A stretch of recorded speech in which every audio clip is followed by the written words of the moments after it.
नारायण मूर्ति नहीं रहते अगर इन्फोसिस लिस्ट नहीं होता। एसएमई आईपीओ को अगर कोई सीरियसली कंसीडर कर रहा है, माइक्रो कंपनीज जो है वो स्टेगनेंट है, ग्रो नहीं कर पा रही है बिकॉज वहाँ पे फंडिंग नहीं मिल रहा है उनको। कई लॉस मेकिंग स्टार्टअप्स भी लिस्टेड हुए हैं। वी कैन से कि मेरे को जीरो इंटरेस्ट पे मेरे को लोन मिल रहा है। तो वर्ड आपने उसके मर्चेंट बैंक कर, ये कौन होते हैं? आईपीओ खत्म हो गया, the first step for value unlocking. आपका वहाँ वैल्यू अनलॉक नहीं होता है। कोई एसएमई ये कैसे जानेगा कि they are ready for the SME? Jai Hind दोस्तों, आज के पॉडकास्ट में हमारे गेस्ट हैं पुनीत बयानी जी। पुनीत बयानी जी बेसिकली बाय प्रोफेशन सीए हैं और ऑलमोस्ट 20+ ईयर से प्रैक्टिस कर रहे हैं। आज हमने बात की है एक बहुत ही इम्पोर्टेंट टॉपिक के ऊपर, जो इंडिया के अंदर बहुत ही इम्पोर्टेंट डिस्कशन है, जो हमारे एसएमईज के अंदर लोगों को करना चाहिए या लोग कर रहे हैं, दैट इज़ एसएमई आईपीओ। सो पुनीत जी, आगे मैं आपसे चाहूँगा कि हमारे ऑडियंस के साथ एक छोटा सा इंट्रोडक्शन आपका, और ये एसएमई आईपीओ क्या है इसके विषय में बताएं थोड़ा सा। So basically, I am a chartered accountant. I was in the industry for last 15 years. Okay. So मेरे अंडर में मीन्स जो है ना, I have done the IPO, means जो कंपनी का मीन्स हमने राइट इशू किया, प्रेफरेंशियल अलॉटमेंट किया। फिर मैंने सोचा कि means I have got that much knowledge, तो ये नॉलेज में मीन्स बाकी के कस्टमर्स को कैसे दे सकता हूँ मैं उसमें जो है ना। सो मैंने मीन्स जो है ना लास्ट 3 साल पहले जो है ना resign from my company and I started my consultancy in the means financial management. So we are doing the means SME IPO. We are also having a means traditional practice. We both brothers are a chartered accountant. So by takes care of a traditional practice, I take care of an SME IPO and wealth management part. Very good, very good. So ये SME IPO होता क्या है sir? SME IPO means जो है, अब हम देखी जाए उसमें तो means there are two platform है, NSE एंड BSE। हम बोलते हैं हमको IPO लेके जाना है। नाउ NSE और BSE are for the bigger companies, जो वहाँ पे उसका कॉस्ट है वो बेयर कर सकती है।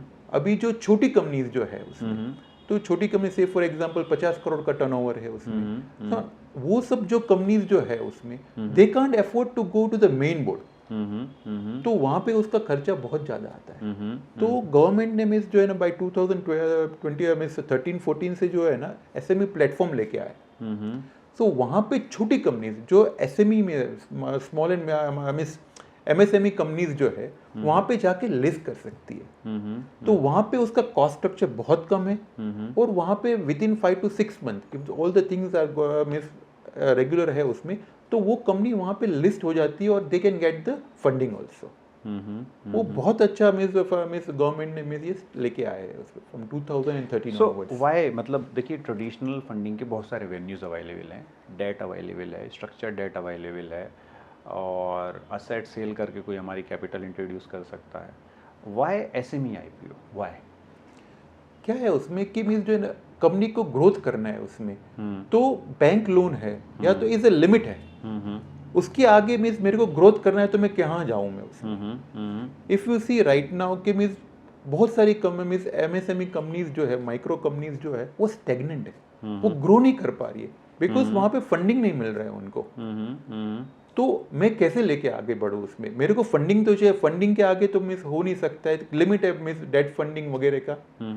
मैं यहाँ पे SME IPO में मिस मैं इक्विटी सेल कर रहा, I am diluting my stake, और वहाँ से मैं फंडिंग मैं IPO लेके आ रहा हूँ, तो वहाँ पे मिस वी कैन से कि मिस मेरे को जीरो इंटरेस्ट पे मेरे को लोन मिल रहा है।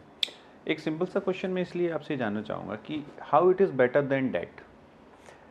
See, it is not better. I can't say it is better than debt. Debt has its own limitations. मेरे को मिस वर्किंग कैपिटल वगैरह सब कुछ करना है उसमें, तो debt is a perfect thing, but मेरे को कैपेक्स करना है जो है, तो I should go with the equity. Equity से मिस मेरे को मिस जो है ना कैपेक्स में करता हूँ तो बहुत अच्छा रहेगा उसमें। ये कैपेक्स क्या होता है? कैपेक्स मतलब जो है ना प्लांट एंड मशीनरी है, मेरे को ग्रीन फील्ड मीन्स मेरे इन्वेस्टमेंट करना है उसमें, मेरे को मिस फैक्ट्रीज लगानी है वहाँ पे उसमें, तो मेरे को मिस जो है ना वहाँ पे मिस जो है ना IPO से मिस इक्विटी लेके। ओके। इक्विटी कहीं से भी आ सकती है, मीन्स प्राइवेट इक्विटी से हम ले सकते हैं उसमें, but private equity has its own limitations. Limitation in the sense की जो है ना प्राइवेट इक्विटी जो कोई प्लेयर आएगा उसमें, सो वो छोटी साइज में नहीं आएगा, they will take around 50 to 100 crore के आसपास का जो है ना वो लेगा, वो कोई ब्रांड आएगी उसमें, they will take the board seat. फिर उसके बहुत सारे आप देखोगे मिस उसमें मिस शेयर परचेज एग्रीमेंट देखेंगे तो बहुत सारे नॉर्म्स रहेंगे, ये आपको ये करना है, ये करना है, वो करना है उसमें। सो बहुत बार क्या होता है मीन्स जो है मैनेजमेंट फेडअप हो जाता है कि यार ये क्या है, बट द सेम थिंग मैं मीन्स जो है ना मीन्स SME IPO लेके आऊँ, मैं मेरी कंपनी का IPO लेके आऊँ, तो मेरे को फर्स्ट ऑफ ऑल जो है यहाँ पे मेरे को कोई बोर्ड सीट मेरे को देने की जरूरत नहीं, they won't interfere in my business, और मेरे को जो कैपिटल वहाँ पे चाहिए वो यहाँ से मिल जाती है मेरे को। मेरे को मीन्स 50 करोड़ की रिक्वायरमेंट, 40 करोड़ की रिक्वायरमेंट, जो मेरे को रिक्वायरमेंट है वो मैं यहाँ से ले सकता हूँ मैं इसमें। मतलब आपकी अगर बात को मैं समराइज़ करूँ तो मुझे कैपिटल मिल जाती है इंटरेस्ट फ्री, मुझे बोर्ड मेंबर का झंझट नहीं लेता अगर मैं SME IPO के थ्रू फंड रेज करता हूँ, और इसमें कोई लिमिट नहीं है, इनफानाइट है, मैं जितना चाहे उतना फंड रेज कर सकता हूँ। ऑब्वियसली, करेक्ट, डेफिनेटली, यस, ये कुछ रीजंस हैं। Yes yes yes. And debt का अपना यूटिलाइजेशन है, इसका अपना यूटिलाइजेशन है, yes, ठीक है। और कैपेक्स में अगर आप एक्सपेंशन कर रहे हो तो ये आपके लिए बहुत अच्छा है। अब इसमें एक चीज़ और मुझे आप ये बताइएगा कि SME IPO को अगर कोई सीरियसली कंसीडर कर रहा है ना, तो ये उसकी फंडिंग पे क्या इम्पैक्ट डाल सकता है स्ट्रेटेजिकली, और उनकी ग्रोथ पे क्या इम्पैक्ट डाल सकता है? सी SME IPO हम देखे जाए उसमें, तो when we see the advantages of SME IPO, first of all मेरे को तो एक कैपिटल तो मिलता है, तो मैं आगे जाता हूँ उसमें। सेकेंड थिंग सबसे जो बड़ा जो है अदर देन कैपिटल, ब्रांडिंग होती है। आपकी मिस जो है ना miss when you miss listed on a miss platform, world knows you. अभी आप जो है ना सेल्स करते हो तो आपके एरिया में ही आपको मिस जो है ना सब जानते हैं, जो परचेज सेलर है जो है ना उसी एरिया में जानते हैं, but when you get listed all India knows you. Okay, तो आपकी मार्केटिंग जो है ना हो जाती है उसमें। ओके, थर्ड थिंग जो है ना, आपका शेयर्स जो आप लिस्ट करते हो करेंसी बन जाती है आपकी, shares becomes your currency. Okay, कैसे उसमें है, से फॉर एग्जांपल आज की डेट में मेरे को कोई company purchase means inorganic growth करना है उसमें, तो मैं मेरा शेयर स्वैप कर दूंगा, मैं उससे मैं मेरा शेयर्स जो है ना एडिशनल करके मैं दूसरी कंपनी को बाय आउट कर लूंगा, तो मैं मेरा शेयर्स उनको दे दूंगा मैं। तो मैं मिस जो है ना इनऑर्गेनिक वे में मैं वो परचेज कर लूंगा, मैं इनऑर्गेनिक ग्रो होता है, शेयर्स परचेज मिस मैंने कंपनी ग्रोथ कर लिया, मतलब कैश ट्रांजैक्शन करने की जरूरत नहीं है, जरूरत नहीं है वहाँ पे, मैं मेरा शेयर्स वहाँ पे दे सकता हूँ मैं। Okay, so this is one of the miss biggest thing. फिर जो है मेरे को एम्प्लॉय को मिस रिटेन करना है, तो ESOPs में जो है ना मैं दे सकता हूँ वहाँ पे मैं। तो ESOP में क्या है कि मिस सबको वेल्थ बनानी है, मैनेजमेंट को भी वेल्थ बनानी है, एम्प्लॉय को भी वेल्थ बनानी है, तो दोनों का इंटेंशन क्या होगा, कंपनी को ग्रो करना। करेक्ट, तो दोनों में इस कंपनी को ग्रो आगे लेके जाने का उसका है, Correct, तो correct. ESOP वहाँ पे बहुत बेनिफिशियल होते हैं उसमें। फिर जो होता है आप देखे जाएगा तो वैल्यूएशन मैट्रिक्स, अभी ट्रेडिशनल वे में हम देखे हैं उसमें वैल्यूएशन में उसमें, तो मिस जो है ना मिस फिक्स एसेट क्या है उसका वैल्यू, बुक वैल्यू के ऊपर मिस हम वैल्यूएशन करते हैं, प्लस माइनस ऊपर नीचे उसमें थोड़ा बहुत करते हैं, उसमें गुडविल ऐड करते हैं उसमें। But when you go to the miss platform IPO करते हो उसमें, तो आपका वैल्यूएशन का पूरा मैट्रिक्स चेंज हो जाता है उसमें, आपका प्रॉफिट के ऊपर मल्टीपल्स मिलता है। लाइक से फॉर एग्जांपल आज जो एक MSME कंपनीज जो है, एक एग्जांपल लेते हैं उसका, तो उसका करीबन से फॉर एग्जांपल 15 से 20 करोड़ का प्लांट एंड मशीनरी है, उसकी बुक वैल्यू हम देखे जाए उसमें तो अराउंड 25 करोड़ के आसपास है उसका बुक वैल्यू उसमें। तो ट्रेडिशनल वैल्यूएशन उसका कराते हैं कि बाबा प्लांट एंड मशीनरी की वैल्यू मीन्स जो है 15 करोड़ के आसपास 30 करोड़ रहेगी, प्लस माइनस मीन्स डेटर्स वो सब मिला के अराउंड 30 करोड़ के आसपास उसकी वैल्यूएशन बैठती है वहाँ पे। But the same thing when I am going to the miss SME IPO में उसमें, से फॉर एग्जांपल उसका जो टर्नओवर है अराउंड से फॉर एग्जांपल 60 करोड़ के आसपास है उस कंपनी का उसमें, उसका पैट मान के चलो कि 8 to 10% है उसमें, तो 5 करोड़ मान के चलो कि 5 करोड़ का उसका प्रॉफिट है उसका पैट, तो मार्केट अराउंड 12 to 15 मल्टीपल्स उसको देगा मोटा मोटा, this is a thumb rule. मतलब अगर 12 की बात करूं तो 60 करोड़ की 60 करोड़ की वैल्यूएशन वहाँ पे बढ़ जाती है उसकी। ठीक है, यहाँ पे वैल्यूएशन में मिस जो है मेरी मिस अराउंड 30 करोड़ के आसपास, वहाँ पे मैं SME में मिस गया, मिस सॉरी IPO में प्लेटफॉर्म पे गया तो अराउंड प्रॉफिट के आसपास मेरा मिस जो है ना वैल्यूएशन बन जाता है। Why this happens? सर वो जो है ना मिस आज ग्रोथ कंपनी है ना, ग्रोथ कर रही है, तो वो जो है ना मिस क्या है मिस आज की डेट में मिस मेरे को आगे कितना ग्रोथ होने वाला है उसके ऊपर वैल्यूएशन होता है, प्रॉफिट के ऊपर वैल्यूएशन, पूरा मैट्रिक्स चेंज है उसमें। अभी से फॉर एग्जांपल आज तो मेरा 50 करोड़ का या 60 करोड़ का टर्नओवर है, मीन्स मेरे में से अराउंड 15-20% का ग्रोथ मान के चलता हूँ कि ये कंपनी एसएमई ग्रो करेगी 15% या जो है, तो हर 5 साल में वो डबल हो जाएगा अराउंड मान के चलते हैं उसमें। आज 50 करोड़ या 60 करोड़ का 100 करोड़ मान के चलो कि 100 करोड़ की कंपनी हो गई। वहाँ पे उसने प्लांट एंड मशीनरी भी लगाई होगी। 30 करोड़ का वैल्यूएशन था, 25 करोड़ का प्लांट में दे रहे थे, 20-25 करोड़ का और दिया होगा वहाँ पे, तो अराउंड 45-50 करोड़ की कंपनी हो जाएगी सिर्फ ट्रेडिशनल वे में। ओके, अभी मैं यहाँ पे आया मीन्स जो है वो कंपनी लिस्ट हो गई है, हाँ, उसका डबल टर्नओवर, प्रॉफिटेबिलिटी मीन्स जो है ना उसका 12 करोड़ से फॉर एग्जांपल हो गया, हाँ। तो मेरा मीन्स वैल्यूएशन मीन्स जो है ना सीधा 150 करोड़ तक पहुंच जाएगा। अगर आपकी बात समराइज करूं तो आपका कहना है अगर ट्रेडिशनल वे में कोई ग्रो होगा तो उससे डबल ग्रोथ मिलेगी एसएमई आईपीओ की कंपनी को। Obviously there are various number of companies are there कि जो प्लेटफॉर्म पे आती है उसको कैपिटल मिलता है, जो ग्रोथ करती है वो ट्रेमेंडस ग्रोथ करते हैं। Okay. सबसे दूसरा मीन्स जो है ना हम देखा जाएगा ना उसमें, तो मेरे को वेल्थ क्या है मीन्स प्रमोटर को जो है वेल्थ कैसे बनानी है उसमें, means IPO is the best way. मैं इनकम को वेल्थ में कैसे जनरेट कर सकता हूँ मैं, तो मैंने एग्जांपल दिया कि 5 करोड़ का उसका वैल्यूएशन जो 60 करोड़ हो गया, उसकी तो 5 करोड़ की ही प्रॉफिट था, उसका वैल्यूएशन मार्केट कैपिटलाइजेशन 60 करोड़, वो मीन्स जो है ना 12 करोड़ में पहुंचता है वो, तो उसकी मार्केट कैपिटलाइजेशन 150 करोड़ के आसपास हो जाती है। Correct. तो वही प्रॉफिट से उसका वेल्थ ह्यूज ग्रो होता है उसका। Very good, very good. So अभी एक बहुत इंपॉर्टेंट एस्पेक्ट यहाँ पर मैं जानना चाहूँगा कि कोई एसएमई ये कैसे जानेगा कि they are ready for the SME IPO. क्या होता है मीन्स जो है ना मीन्स आज की डेट में बहुत ऐसा कोई बाहर नहीं है कि मीन्स जो इतना टर्नओवर होना चाहिए, ये होना चाहिए, उसमें मिनिमम क्राइटेरिया मीन्स हम देखते हैं उसमें कि जनरली जो है आज की डेट में अराउंड 35 के 40 करोड़ के आसपास की टर्नओवर वाली कंपनी जो रहेगी, प्लस उसका 15-20% के आसपास ग्रोथ रहेगा, उसका एबिटा मार्जिन अराउंड 15-20% के आसपास होगा, से फॉर एग्जांपल मीन्स जो है 15-20% के आसपास रहेगा, और जो है ना उसका means profit means 6-8% PAT margin है। एक नंबर्स में हम बात करें, वही नंबर्स में आते हैं उसमें, तो अराउंड से फॉर एग्जांपल 40 करोड़ की कंपनी है, हाँ 40 करोड़ की कंपनी है उसमें, तो पैट मार्जिन उसका जो है हमने बोला 8% वहाँ पे, तो मीन्स जो है ना मीन्स अराउंड मीन्स 4 करोड़ के आसपास जो है ना उसका पैट हो गया। करेक्ट।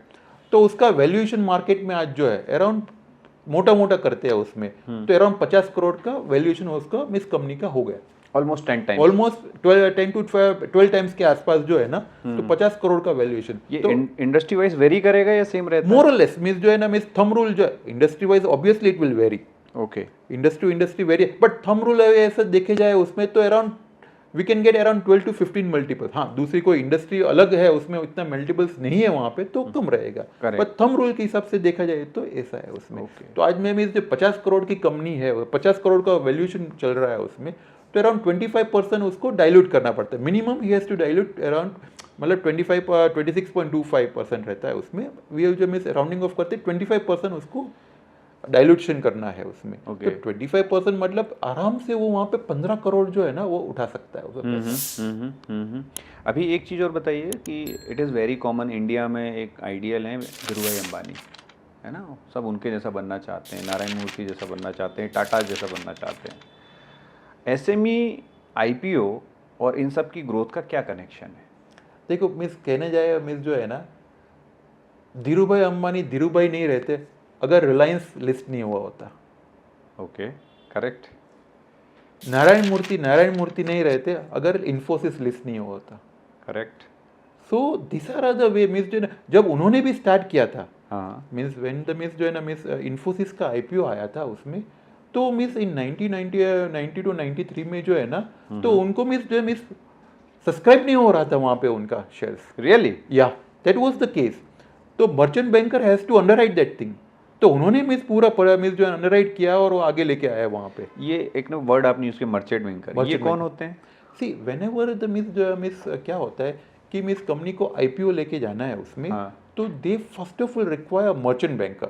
मर्चेंट बैंकर क्या होता है, वो सब इंटरमीडिएट्स को लेके आएगा, फिर वो स्टॉक एक्सचेंज के साथ, सेबी के साथ इंटरेक्ट करता है उसमें। तो ये ट्रेडिशनल बैंकर से कुछ डिफरेंट होते हैं? Different, totally different.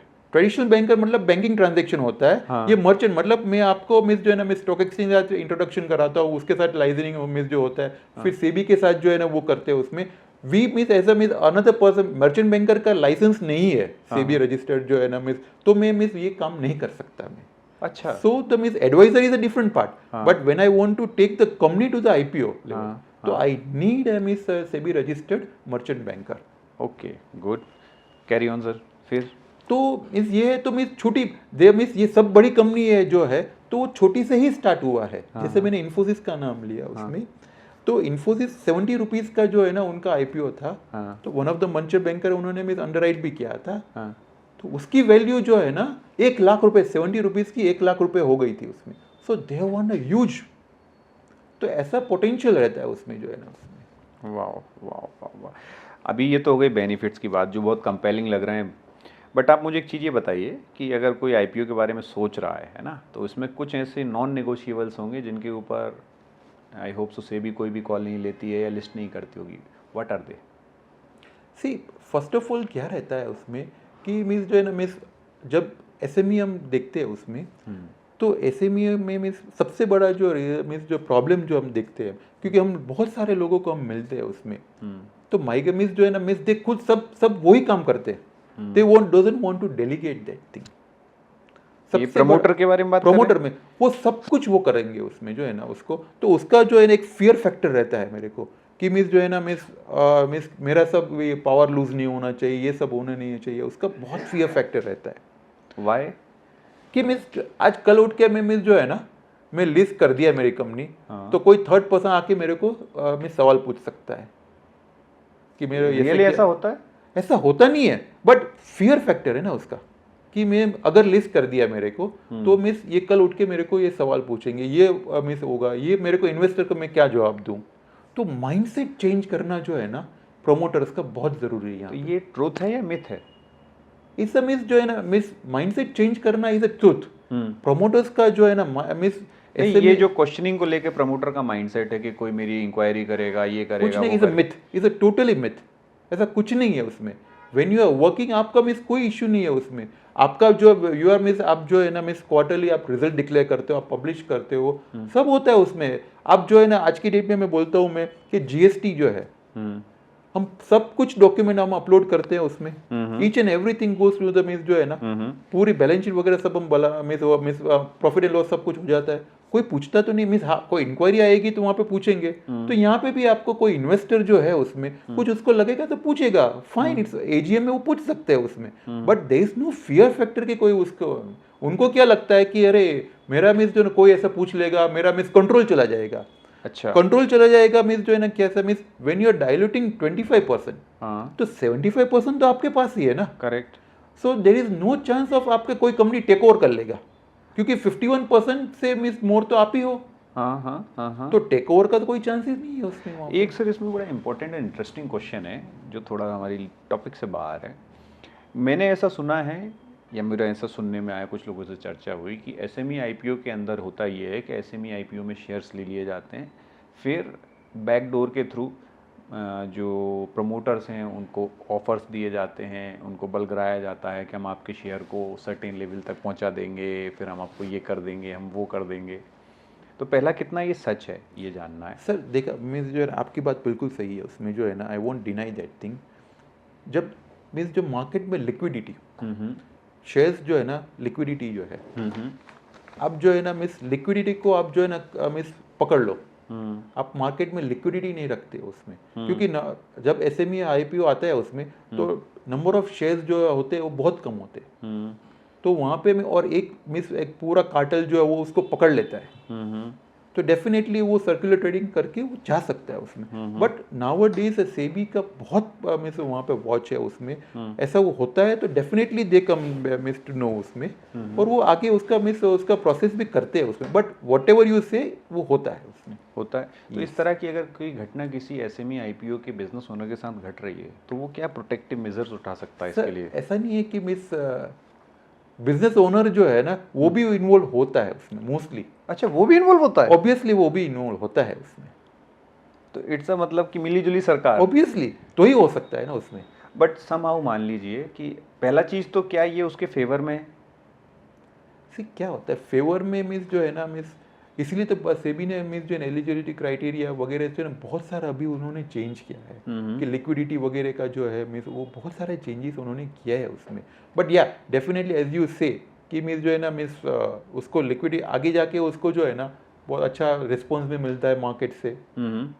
प्लस जो है ना उसने मीन्स जो है ना एक लॉट परचेज करके रखा है, तो आगे वो एक X+2 रेट में मीन्स आगे बेच देता है, सो प्रॉफिट उसका ज़्यादा उसमें बेनिफिट नहीं। बट मैं ये जानना चाह रहा हूँ कि कुछ लोग एसएमई आईपीओ में इसलिए लिस्ट होते हैं कि उनको इस तरह की फंडिंग मिल जाती है और फिर वो उसको कहीं लेफ्ट राइट डाइवर्ट करके एग्जिट ले, that was their mindset. See वो पहले होता था, it was there, but now the SEBI means उन्होंने जो एलिजिबिलिटी क्राइटेरिया मीन्स जो मार्च से हुआ है ना, तो बहुत सारा कब कर दिया उसमें। ओके, ऑटोमेटिक फिल्टर हो गया। और ये माइंडसेट भी गलत ही है जहाँ तक देखा जाए। ऑब्वियसली। वाह, very good very good very good. अभी अगर कोई एसएमई चाह रहा है कि मैं आने वाले 3-4 साल में लिस्ट करूं एसएमई आईपीओ के अंदर, तो उसके स्टेप्स क्या हो सकते हैं प्रिपरेशन के? देखो मीन्स क्या, पहले तो क्या है मीन्स एसएमईज जो रहते हैं ना उसमें, तो उनका माइंडसेट क्या रहता है means they always do the balance sheet from a tax angle. ऐसा कोई नहीं है कि मीन्स जो है ना मीन्स अंडर द 4 कॉर्नर्स में ही कर रहे हैं, टैक्स एंगल से पूरी उसकी बैलेंस शीट बना रहे हैं। से फॉर मीन्स उसके प्रोप्राइटर में रहेगा, पार्टनरशिप रहेगा, कंपनीज रहेगा, बहुत दूसरे नाम से, अलग अलग नाम से वो सेम बिजनेस करता रहेगा। करेक्ट। तो एसएमई में मीन्स जाने का सबसे बड़ा रीजन क्या है कि मेरे को वैल्यूएशन अनलॉक, मेरा वैल्यू अनलॉक करना है, मेरी कंपनी का वैल्यू अनलॉक करना है। अगर ये सब जो रहेगा तो डेफिनेटली मीन्स उसमें हो नहीं पाएगा। तो हमारा काम जो रहता है उसमें भी जो हम जो है ना होमवर्क हमारा क्या रहता है कि मीन्स एसएमई आने से पहले 1-1.5 साल पहले ही वहाँ पे जाते हैं एडवाइजर, ऐसे एडवाइजर, तो उनको सब कंसोलिडेट कराते, एक बास्केट बनाते हैं उसमें, कि एक बास्केट पूरा बनता है उसमें, तो वैल्यू अनलॉक वहाँ पे हो सकती है। तो बहुत सारे मीन्स जो है ना, फिर दूसरा सबसे बड़ा प्रॉब्लम जो एसएमई का रहता है, कॉर्पोरेट गवर्नेंस का वेरी लो कॉर्पोरेट गवर्नेंस रहता है। तो वहाँ पे उनको मीन्स एजुकेट करना रहता है कि बाबा रिलेटेड पार्टी ट्रांजेक्शन है, बहुत सारे ट्रांजेक्शन थ्रू टैक्स एंगल से उनका मीन्स रहता है। तो वो सब corporate governance you have to educate, हम एजुकेट करते हैं कि ऐसे ऐसे आप करो उसमें। ये कॉर्पोरेट गवर्नेंस क्या होता है? सी कॉर्पोरेट गवर्नेंस आप जो है ना, आप कैसे अपनी कंपनीज को एथिकली लेके जाते हो, it's means more about the ethical way. Can you give me an specific examples about it? देखो मीन्स जो है ना, से फॉर एग्जांपल जो है कि प्रोमोटर है, आज प्रोमोटर ने मीन्स जो है ना एक मीन्स जो है बैंक गारंटी दी, तो उसके ऊपर जो है ना वो बैंक गारंटी का वो मीन्स जो है ना कमीशन लेगा। उसके मीन्स जो है ना रिलेटिव्स जो रहेंगे उसको मीन्स सैलरी वगैरह देता रहेगा वहाँ से, मीन्स इन द सेंस कि वहाँ पे मीन्स जो है ना मीन्स कैसे भी करके वो प्रॉफिटेबली कम लेके आना है और उसको घर लेके जाना है प्रॉफिट। सबसे बड़ा मीन्स कॉर्पोरेट गवर्नेंस मतलब जो है ना, कंपनी को मीन्स वहाँ से निकाल के पैसा वो पूरा पर्सनल लेके जाना है, मतलब कंपनी का पैसा कंपनी में रहना चाहिए। That's the thing. अच्छा, एक सर इंपॉर्टेंट क्वेश्चन ये उठता है कि एनएससी अलग है, बीएससी अलग है, तो पहले तो ऑडियंस के हिसाब से बताएं कि एनएससी क्या है और बीएससी क्या है। सी फर्स्ट ऑफ ऑल हम जो बोलते हैं कि मेन बोर्ड एनएससी, हम जानते क्या है कि एनएससी और बीएससी, हाँ करेक्ट, वो 2 प्लेटफॉर्म है कि वहाँ पे हम स्टॉक एक्सचेंज में वहाँ पे लिस्ट कर सकते हैं। ठीक है। तो अभी एसएमई के लिए क्या है, तो ये तो प्लेटफॉर्म नहीं है, तो ये तो बड़ी कंपनी के लिए है। तो एनएससी ने मीन्स जो है एसएमई के लिए एक प्लेटफॉर्म बनाया है, उसको बोलते हैं एसएमई एनएससी इमर्ज। ओके। और बीएससी ने जो बनाया है बीएससी एसएमई करके। Okay. So they are 2 platforms कि वहाँ पे मीन्स छोटी कंपनी जो है ना वहाँ पे लिस्ट कर सकते हैं। तो ऐसा कुछ नहीं है कि ये अच्छी है और वो अच्छी है, as per the eligibility criteria आप कहीं से भी जा सकते हो उसमें जो है ना, और वहाँ पे लिस्ट कर दो, both means platform are good. Okay okay. अब एक चीज़ इसमें ये बताइएगा कि अगर किसी को लिस्टेड कराना है तो उसको एनएससी में कराना चाहिए कि बीएससी में कराना चाहिए, ये वो कैसे डिसाइड करे? ऐसा मीन्स वो तो मर्चेंट बैंकर देखता है कि मीन्स जो है ना फर्स्ट ऑफ ऑल उसका एलिजिबिलिटी क्राइटेरिया रहता है उसमें।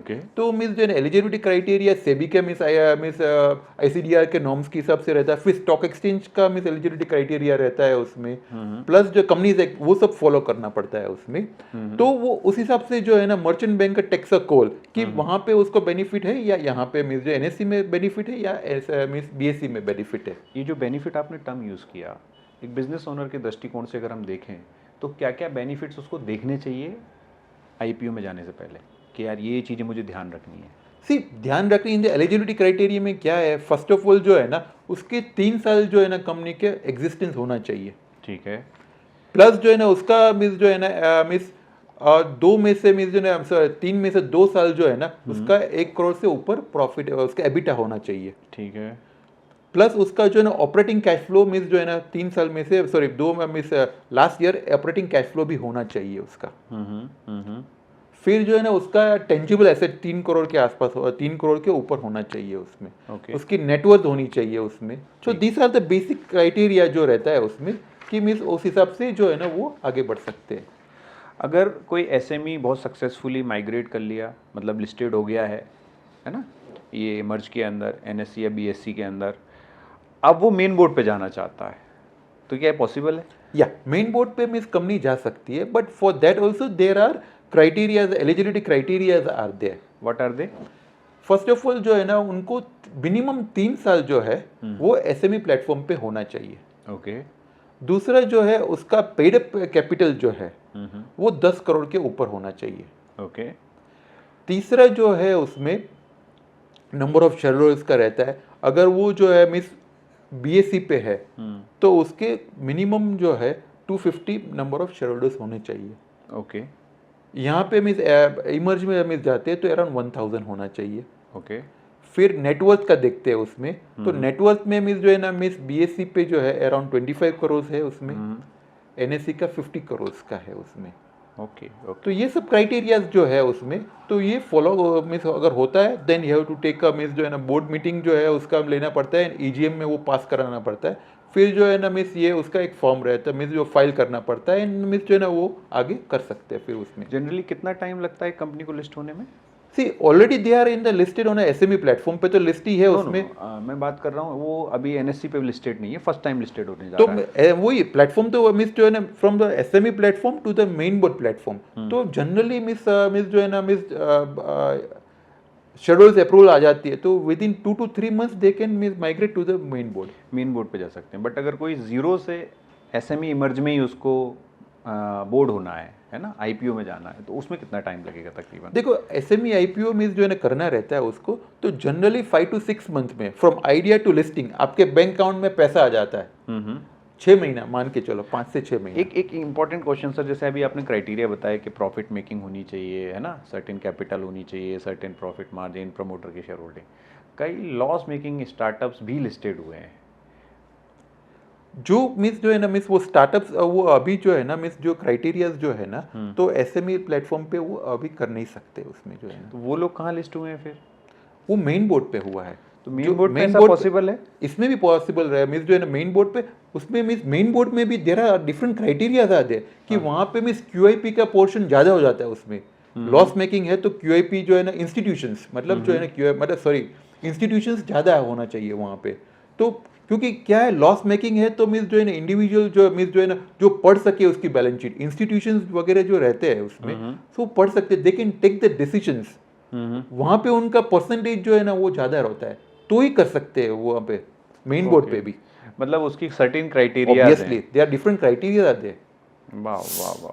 अभी मान लीजिए किसी ने एसएमई आईपीओ के लिए एप्लीकेशन ली, मर्चेंट बैंकर सारी टीम हायर की और उसके बाद उसकी एप्लीकेशन रिजेक्ट हो गई, तो उसका रिजेक्शन होने का बहुत सारे मिस रहते हैं। उसका एलिजिबिलिटी क्राइटेरिया उसका फुलफिल नहीं हो रहा है, या तो उसने फाइनेंशियल्स जो दिया हुआ है तो उससे मिस स्टॉक एक्सचेंज को लगता है कि यहाँ पे कुछ डाउटफुल है उसमें, तो वो रिजेक्ट कर सकते हैं उसमें। फिर जो है ना मिस क्या होता है दूसरा कि मिस जो है ना मिस जब भी हम जो है ना फाइल करते हैं एसएमई मिस जो है डीआरएचपी जब स्टॉक एक्सचेंज को फाइल करते हैं तो स्टॉक एक्सचेंज जो है ना हर एक मिस जो प्रमोटर के वहाँ पे जाता है उसका मिस ड्यू डिलीजेंस करते हैं वहाँ पे। तो फैक्ट्री प्रीमाइसिस में जाते हैं, उसके रजिस्टर ऑफिस में जाते हैं, वेरिफिकेशन कर मिस वहाँ पे देखते हैं, वहाँ पे उसको कुछ प्रॉब्लम लगा तो भी वो कर सकते हैं उसमें। उसको कोई फिशी लग रहा है then also they can reject that thing. तो वो तेरा वेरियस रीजंस आर दे कि वो रिजेक्ट हो सकता है। इन सब कारणों के बाहर मतलब रिजेक्ट हो गया तो उसको स्टेप्स क्या लेने चाहिए नेक्स्ट उसके बाद? देखो रिजेक्ट हो गया उसमें तो मिस तो रीजंस आते हैं कि ये मिस आपके हिसाब से ये बिकॉज ऑफ दैट थिंग ये रिजेक्ट हो गया है उसमें। तो वो फुलफिल सब हो जाता है उसमें, वो सब उसने मिस जो भी प्रॉब्लम्स थे वो फुलफिल कर लिए तो वापस वो एप्लीकेशन कर सकता है। मगर जनरली जो है ना मर्चेंट बैंकर जो रहता है उसमें सो दे ड्यू द ड्यू डिलिजेंस। जब भी हम जो है ना मिस कंपनी को मिस फाइल मिस जो है ना मिस आईपीओ लेके जाना है ना तो मर्चेंट बैंकर को ड्यू डिलिजेंस करना पड़ता है। फाइनेंशियल ड्यू डिलिजेंस रहता है, लीगल ड्यू डिलिजेंस रहता है और सेक्रेटरियल ऑडिट रहता है। तो यहाँ पे उसको सब कुछ आ जाता है जब दे ड्यू द ड्यू डिलिजेंस। तो ऐसा हो ही नहीं सकता, mostly in may be 2 to 3% ऐसा रिजेक्शन का केस आ जाए उसमें। जनरली ये सब जो है ना ड्यू डिलिजेंस में वो सब आ जाता है, तो मर्चेंट बैंकर ही आगे फाइल करने नहीं देता है। Very good, very good. एक चीज़ और बताइएगा, इस सारे काम को करने में कॉस्ट कितना लगता है एक एसएमई का? एसएमई का कॉस्ट देखे जाए तो उसमें मीन्स जो है ना मर्चेंट बैंकर की फी आ गई, अदर इंटरमीडिएट्स आ गए, स्टॉक एक्सचेंज का फीस आ गया उसमें, ऑल टुगेदर अराउंड 40 लाख के आसपास का मीन्स खर्चा होता है। That is fix cost. मतलब अगर कोई 200 करोड़ का आईपीओ करे या 20 करोड़ का आईपीओ करे, तो फिक्स कॉस्ट तो उसकी 40 लाख है। ओके। फिर जो उसका मार्केटिंग का कॉस्ट जो है, हाँ, जो मीन्स वो अलग रहता है उसमें। Okay. तो वो डिपेंड्स, अलग अलग डिपेंड्स रहता है कि कितना मार्केटिंग के पे क्या करते हैं, मीन्स कैसे क्या होता है, तो वो एक वेरिएबल कॉस्ट आ जाती है उसमें। Okay. अगर मीन्स जो है ना मैं मीन्स ऐसा लगता है कि मेरी ब्रांड है और मेरे को मीन्स जो है ना कुछ जरूरत नहीं है उसमें, ऑटोमेटिक मेरा पैसा उसमें मीन्स एप्लीकेशन हो जाएगी उसमें, तो 40 या मीन्स 40 लाख में वो कंपनी मीन्स लिस्ट हो जाती है। ओके। एक इम्पॉर्टेंट एस्पेक्ट जो हमारी फ़ोन पे भी चर्चा हुई थी, हमने बात की थी इस बारे में, कि एक बार लिस्ट होने के बाद जो पोस्ट इन्वेस्टर रिलेशनशिप्स होते हैं और कंप्लाइंस होते हैं, उसमें बहुत प्रॉब्लम आती है लोगों को।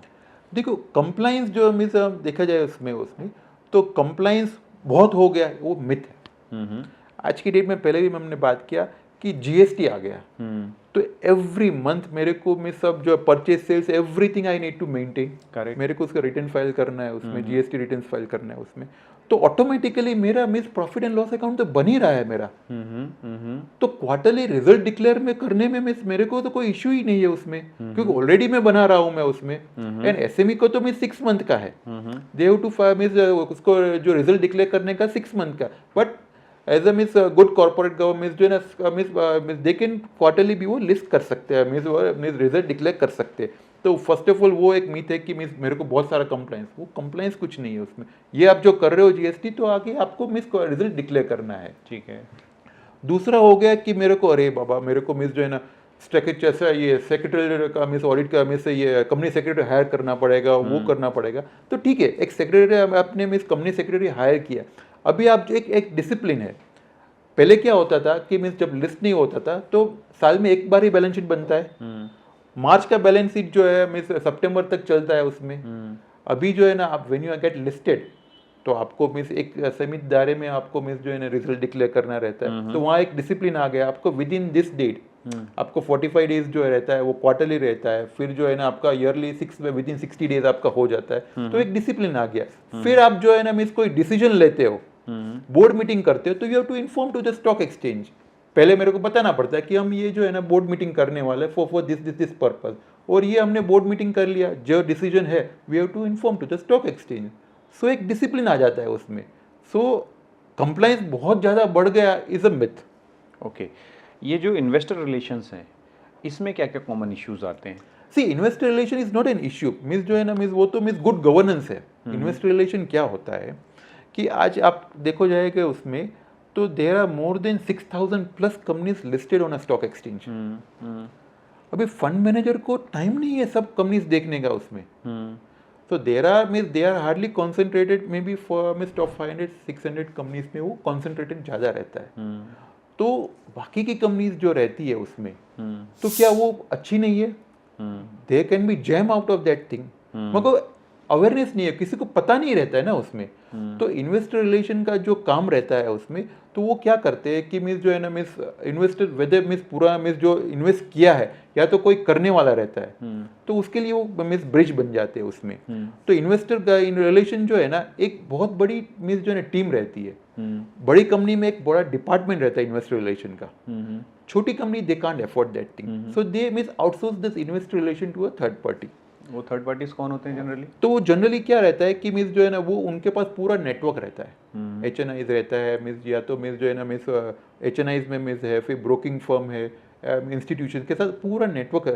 सो क्या होता है कि जैसे मीन्स वो रिजल्ट डिक्लेयर होता है, तो मीन्स कॉन कॉल अरेंज कराते हैं, तो वो means con call means investor relation guide कराते हैं उसमें। फिर जो उसका प्रेजेंटेशन बनाते हैं, उसका इन्वेस्टर का जो है ना मीन्स ये मीन्स फर्म इंस्टीट्यूशन के साथ मीटिंग कराते हैं। तो ये सब प्रोसेस चलता रहता है उसमें। गुड गवर्नेंस जो है ना, तो आज के डेट में मिस हम बोलते हैं पीआर एजेंसी। पीआर एजेंसी का काम क्या रहता है कि मार्केटिंग करना। कैपिटल मार्केट में जो है ना उसको इन्वेस्टर रिलेशन बोलते हैं उसको। Okay, that's it, very simple, very simple.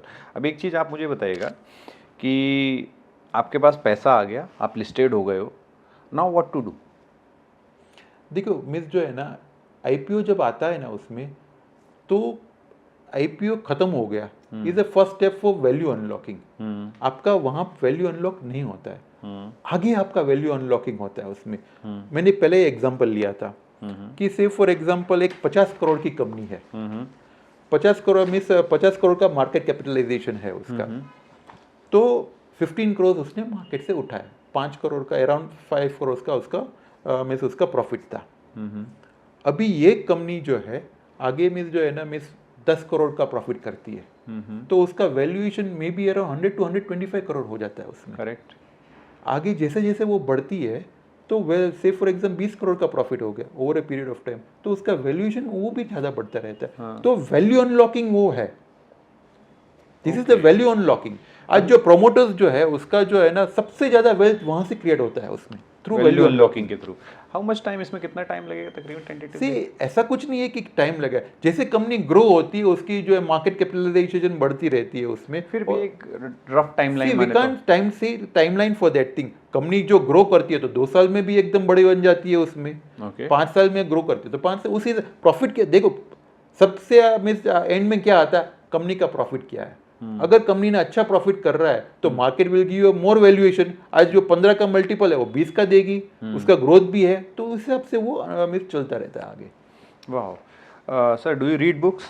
Definitely. So आपकी फेवरेट बुक कौन सी है सर? फेवरेट बुक मिस जो है ना मिस मेरी जो है ना miss if you see that thing, तो मिस मार्शलिस जो है, मैं मार्शलिस के जो है ना सौरभ मुखरेजा, उसकी मैं बहुत बुक्स में पढ़ता हूँ मैं उसमें। व्हाट इज अबाउट, किस विषय में है ये? It's related to the financial market, capital market जो है ना उसमें, तो बहुत सारी उसकी बुक्स जो रहती है थ्रू मिस कैसे आगे मिस जो कैसे इन्वेस्टमेंट करने का, कैसे कंपनी को मिस व्यू करने का, how to miss read the company, how to read the balance sheet जो है ना उसमें मिस कैसे आगे उस पर करने का, तो वो बहुत सारी उसकी बुक्स है मिस वो पढ़ते रहते। Very good, very very good. अभी ऑडियंस के लिए सर कोई फाइनल मैसेज आप देना चाहेंगे? एक ही है उसमें कि मिस जो है ना मिस हम बोलते हैं कि फायर इन द बैली। अगर प्रोमोटर्स के पास जो है ना मिस फायर है, उसको आगे बढ़ना है, then SME platform is the best thing. आप लिस्ट करो और miss the future is yours. वाह। So guys, I hope so आप समझ पाए होंगे, fire in the belly, that is the motto. और कमेंट्स में हमको बताइएगा इस पॉडकास्ट के अंदर आपको क्या अच्छा लगा। लाइक करें, शेयर करें, सब्सक्राइब करें। तब तक के लिए जय हिंद।